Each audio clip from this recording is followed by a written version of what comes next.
Hey, hello everyone, welcome. So this is a talk about client-side security. We are going to talk specifically about scenarios, a few things, a few situations where client-side security matters. We are not going to talk a lot about the how part of the client-side security, but more about the when and the why.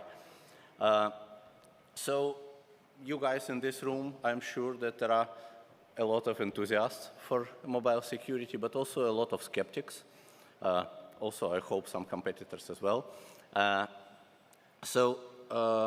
Both are right, I guess, the enthusiasts and the skeptics, because the reality is such that it's not that client-side security is always applicable. It's not that client-side security is never applicable. It depends. And we are going to explore today exactly the depends part. So what are the situations where it makes sense? To set the stage, I want to talk to you a little bit about typical setup of a secure application.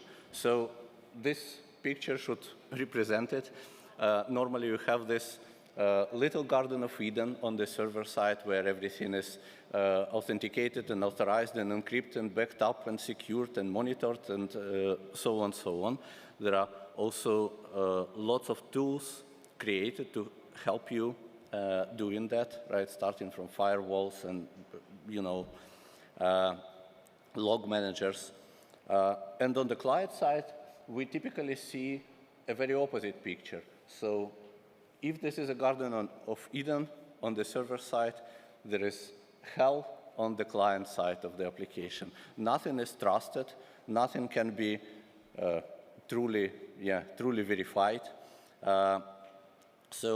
And therefore, the application is often left completely outside of the security boundary, and the security strategy does not cover client side at all. So the first question that we may ask ourselves is, since this is an untrusted environment, right? If this is an untrusted environment, then why should we bother? Yeah, why should we invest into security of the client side? So we will learn that there are some companies, some applications who invest a lot in client-side security, and we'll know exactly why. The second question is that how does it happen that important logic ends up on the application side at all? Is it a result of mistake, of a negligence, or is it a conscious choice? So we will see again that sometimes there is a conscious choice why you should and why you could implement logic on the client side of the application, and what does it mean for your application specifically. So before we go any further, I want to present you another architecture component. We, as developers, as technical people, often look at client side, often look at server side. This is the application, this is the server. But one thing that we sometimes forget is the user, is the person whom we are making the application for, right? And the user is interacting with your application, and actually your app is the only thing that they interacting with. So it's like a little window into the world of your product or service, like a little window into that Garden of Eden. And the users actually interact with your application to get results, to get output from your service. They would use accessibility service. They would consume all the content through the application. They would watch the ads in the application. They would enter sensitive data through the application. There is no other way, right? Your application is the interface to your service. And because even with the most thinnest application possible, the interaction aspect still remains. So a person would work with the application to enter data and to consume the content. And since our application is created for the user, to accommodate the user, we have to make design choices which not always result in bulletproof security. So without further ado, we are going to talk about 3 scenarios. I deliberately taken them from 3 different industries to make them the most relatable for you. And let's see how different man-at-the-end attacks manifest themselves in those 3 scenarios. all right? So the first one, I will not spend your time too much. Those are the app mods. You probably know what the app mods are, right? This is a practice to change the application to implement extra functionality or to modify the existing functions in order mostly to improve them for the user. What does this mean improvement for you is a question, but this is an improvement for the user. So the first question, why would users at all download the modified application? Why would they not use the original one, but use the mod one? That's typically because they want those extra features and extra functionality. And those can be different things. This can be bypassing of the ads. Those can be genuine extra features. But the point is that this is the main motivation factor for them. So since we are in hell, since we talk about this hellish client side where all the sinners are, this is a deadly sin of greed. They download this to get extra stuff. How does this impact you? Well, an obvious impact is monetization. Of course, if they bypass the ads, that can result into severe effects on your monetization. But this is not the only effect. Sometimes we are talking about reputation damages as well. And here I want to clarify this thing a little bit for you, because when talking about reputation damages, we often face a reaction, okay, yeah, it's their own fault, it's their own responsibility if they download the modded application from some shady place, from some third-party market. So how can we possibly be affected? How can we possibly be liable? The answer, to get the answer, imagine a situation where you make a mobile game, a modded version of the game, which young players download, gives them unlimited coins, unlimited diamonds. They like this thing very much because you designed your coins and diamonds to be very likable, right? And the players would use this modded version of the application. What they don't know is that the modded version of the application, in addition to giving them all those coins, it would also harvest the data of the players, and then it would send them directly to the attacker. So what you say? Yeah, okay, they downloaded it from Pirate Store. They get what they deserve, right, in a way. The nuance here is that once this data leak becomes known, the name of your company, the name of your game becomes associated with this situation. Concerned parents will not think too much about, like, was it a modded application? Was it your original application? What was the situation? They will probably remove the game from the devices of their children. So this is just one scenario how technically correct implementation still can impact your reputation very severely as a result of an attack. So if this makes sense, let's take a look at the examples. The usual stuff you can see, enhanced features. You don't need to pay even a penny. There is a premium application which is made for free. All of this I took from one of those shady pirate stores. The real takeaway here is not, of course, what the mods do. They can do different things. But the real takeaway for me from this slide is that mods can affect applications of any size. So starting from very small applications, which theoretically you could think that fly under the radar, and ending with very large applications where you can imagine that there is a lot of legal defense as well. There are also a few mods known of, for example, a very famous social network where the mod was made to bypass the ads and stop ads rendering in your client feed. And the company went very severely on those mods. Not only they implemented protection on the client side, but they actually also went after all the users of the mod and they banned their accounts from the social network. This is how impactful it is, and they want to address the problem at its core. So even the largest companies cannot ignore the situation. So let's take a look further. The second scenario is entirely different. This is fintech world. namely crypto wallet applications.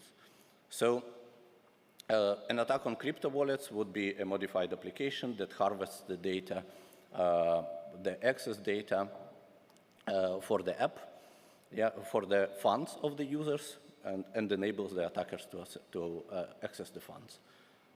Now again, as in the previous scenario, we ask ourselves, why would the users ever want to install such a modded application? That's not very smart, is it? So in this case, we are dealing with another deadly sin, a deadly sin of sloth. This is negligence of security practices. How this works, the phishing schema often starts from banners, from the ads.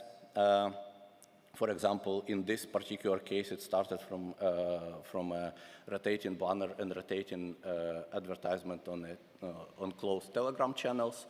Then from there, the users would download the application, and from there, the attack would further unfold. What's interesting about this is that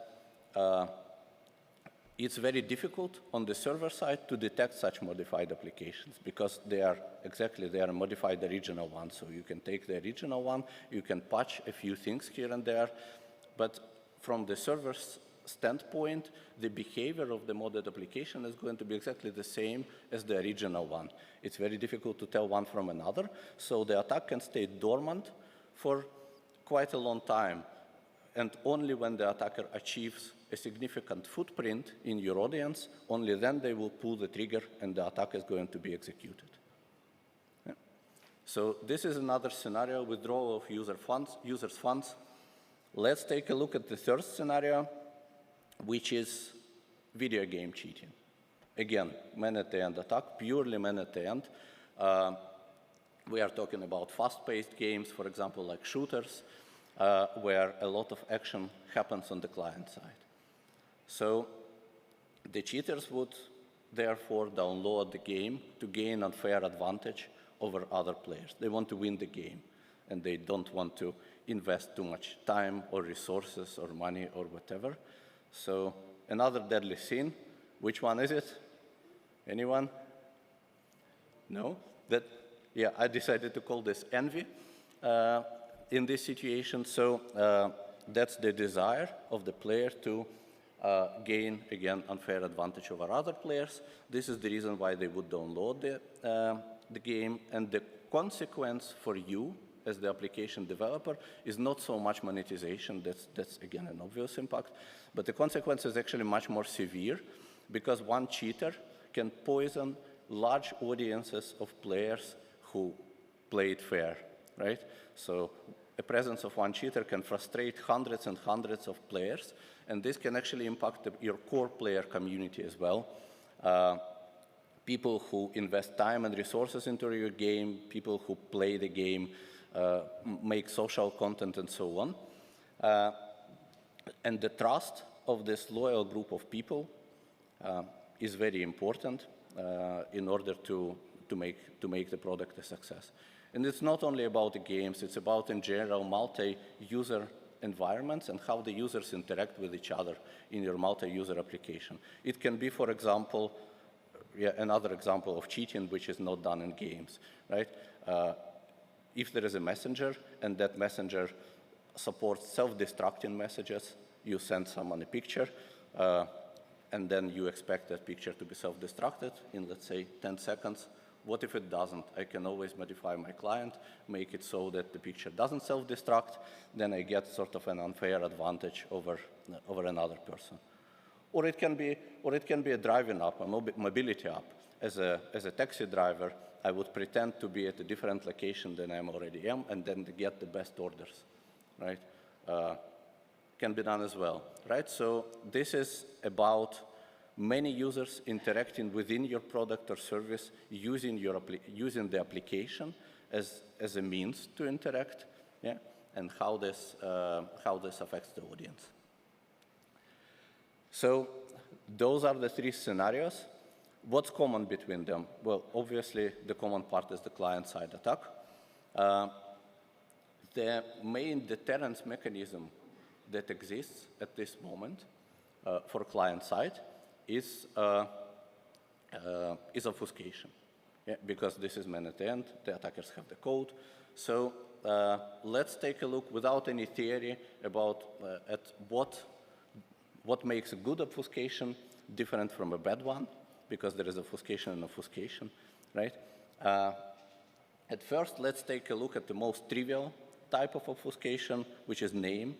You are familiar with it from R8, for example, or Flutter built-in obfuscation.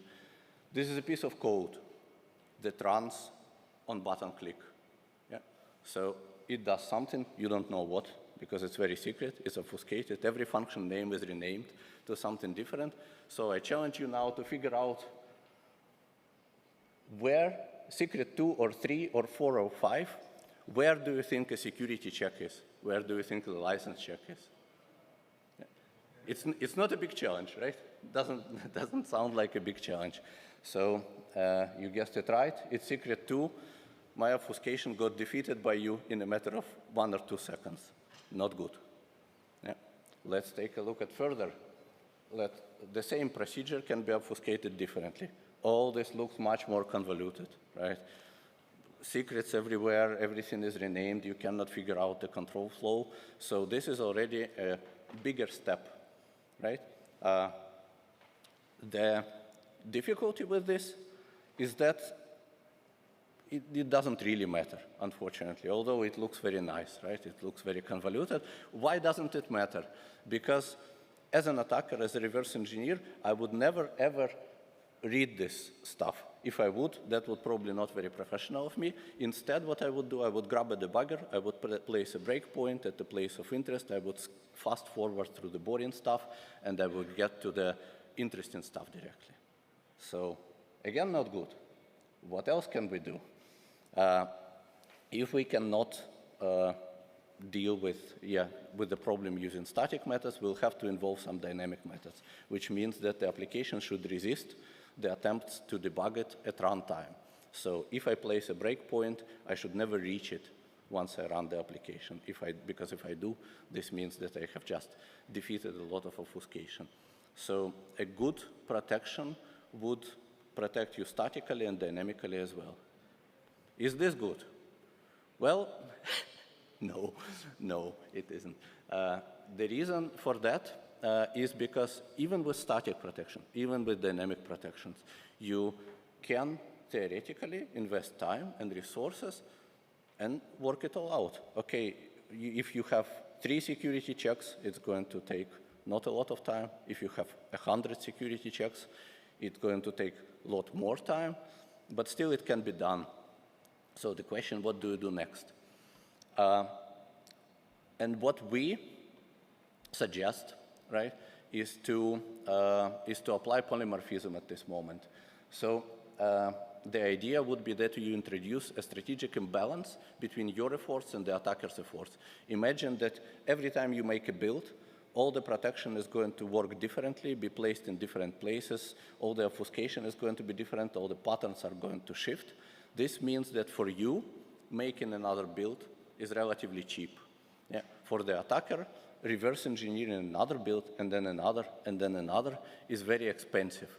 And this is where we believe, like in this imbalance, huge imbalance between the resources that you invest and the attacker invest, lies the solution to the problem. If every build has to be reverse engineered in you, so at a certain point of time, you are going to wear the attackers out. That's how we approach the problem. So if you do it, if you have done this right, you should be able to shift your security boundary a little bit further. Make sure that your user, your application is also included. And again, using those examples, you can easily judge which situations apply to you and which situations don't. That's the essence of the presentation. One statistics that I want to leave you with as we finish is that according to our own research, we collect this data as well in our monitoring systems. In average, between the time when you publish your application release on the market and between the time where we register a first runtime attack, so someone tries to attach a debugger to your application, someone tries to modify your code in memory in order to explore how your application works, typically 1 day passes, only 1 day before your application gets attacked. That's a statistics which is based on quite a large amount of data. So that's something that you all should be aware of when planning your security response. All right, thank you. Stay safe.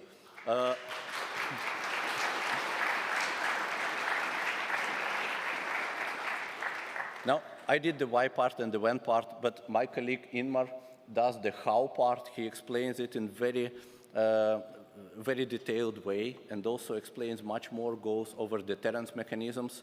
So please attend his talk at booth 1520, and and expand your knowledge over security even further.